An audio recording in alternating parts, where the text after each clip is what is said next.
Good evening welcome to my channel. आज के inductive मेथडर मध्य मेथड अफ एलिमिनेशन की ता विस्तारित भावे बुझिए बोलबो। तोमरा भिडियोटी देखो एवं तारपर बुझे नाओ। एखाने दार्शनिक तर्कविज्ञानी मिलेर मते जे पूर्ववर्ती घटना बा घटनासमूहेर संमिश्रण थेके नियत शर्तान्तरहीनभावे कोनो अनुवर्ती घटना घटे ताके एई अनुवर्ती घटनार कारण बला हय। दार्शनिक मिल तार परीक्षा पद्धतिर साहाज्ये এই কারণ ও কার্যন সম্বন্ধ আবিষ্কার করেছে।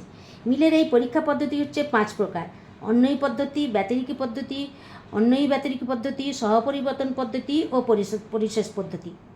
এখন এখানে একটা কোশ্চেন আছে, অপসারণের যে সূত্রটির উপর ভিত্তি করে দার্শনিক মিল তার পরীক্ষা পদ্ধতি প্রতিষ্ঠা করেছিলেন সেটি কি, তার সাংকেতিক উদাহরণ ও বাস্তব উদাহরণ দিয়ে আমি বুঝিয়ে দিচ্ছি। দার্শনিক মিল অপসারণের সূত্রের উপর ভিত্তি করে অন্বয়ী পদ্ধতি প্রতিষ্ঠা করেছিলেন। তা হলো whatever antecedent can be no left out without predictive to the effect can be not part of the cause.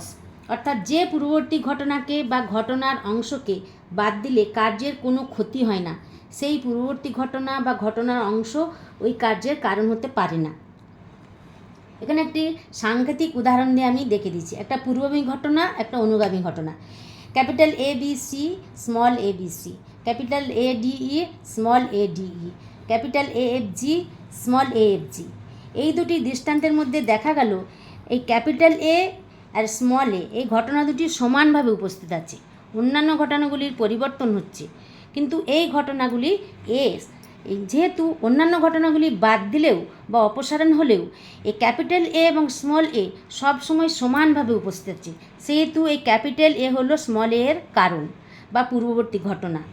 তাই হলো এখানে স্মল এ হলো এই ক্যাপিটাল এর কার্য বা অনুবর্তী ঘটনা, আর ক্যাপিটাল এ হলো স্মল এর কারণ বা অনুবর্তী ঘটনা। এখানে আমি একটা বাস্তব উদাহরণ দিয়েও দেখিয়েছি। পূর্বগামী ঘটনা, অনুগামী ঘটনা। পূর্বগামী ঘটনাগুলো হচ্ছে ভাত খাওয়া, তেল মশলা খাওয়া, আলু খাওয়া। অনুগামী ঘটনা হচ্ছে অসুস্থ হওয়া। আবার হচ্ছে রুটি খাওয়া, তেল মশলা খাওয়া, মাছ খাওয়া। অনুগামী ঘটনা হচ্ছে অসুস্থ হওয়া। আবার হচ্ছে ভাত খাওয়া, তেল মশলা খাওয়া, মাছ ডাল খাওয়া। অনুগামী ঘটনা হচ্ছে অসুস্থ হওয়া। এখানে দেখা যাচ্ছে অন্যান্য ঘটনা বাদ গেলেও, যেমন এই যে ভাত খাওয়া, আলু খাওয়া এর ঘটনা, রুটি খাওয়া কোথাও হয়েছে, মাছ খাওয়া কোথাও হচ্ছে, আবার ডাল খাওয়া, এই ঘটনাগুলোই বাদ যাচ্ছে, কিন্তু সমানভাবে উপস্থিত হচ্ছে তেল মশলা খাওয়া পূর্ববর্তী ঘটনা এবং অসুস্থ হওয়া হচ্ছে অনুবর্তী ঘটনা। সুতরাং অপরিবর্তিতভাবে যে ঘটনাটি উপস্থিত আছে, এই অসুস্থ হওয়ার কারণ হলো তেল মশলাযুক্ত খাওয়া। আজকে এই পর্যন্তই। আমার ভিডিওটি দেখবে এবং সাবস্ক্রাইব করবে। Good night.